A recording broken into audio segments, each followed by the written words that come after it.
భూపాల్పల్లి నియోజకవర్గ BRS party కుటుంబ సభ్యులందరికీ హృదయపూర్వక నమస్కారం. మీరు చూస్తూ ఉన్నారు, నిన్ననే రాష్ట్ర క్యాబినెట్ సమావేశం తర్వాత రాష్ట్ర ముఖ్యమంత్రి గారు ఈ రాష్ట్రంలో ఉండేటువంటి రైతులకు గతంలో వరంగల్ డిక్లరేషన్లో 15,000 రూపాయల రైతు భరోసా పేరు మీద ఇస్తామని, రుణమాఫీ చేస్తామని, రైతులకు ఆదుకుంటామని, బోనస్ ధర ఇస్తామని, అద్భుతాలు సృష్టిస్తామని అనేక ఫోజులు కొట్టినటువంటి ప్రభుత్వం ఈరోజు కోతలు పెట్టే ప్రయత్నం చేస్తూ ఉన్నది. 15,000ను 12,000 రుణమాఫీ కాకుండా ఇప్పటికే రైతులు తీవ్రమైనటువంటి మనోవేదనతో ఉన్నటువంటి ఈ సందర్భంలో బీఆర్ఎస్ పార్టీ తరఫున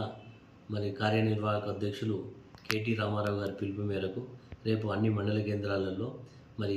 బీఆర్ఎస్ పార్టీ రైతు విభాగానికి సంబంధించినటువంటి రైతు సోదరులందరూ కూడా వచ్చి స్వచ్ఛందంగా ఈ ప్రభుత్వం చేసేటువంటి విధానాలకు వ్యతిరేకంగా నిరసన తెలియాల్సిందిగా బీఆర్ఎస్ పార్టీ కుటుంబ సభ్యులకు రైతు సోదరులందరికీ విజ్ఞప్తి చేస్తా ఉన్నాను.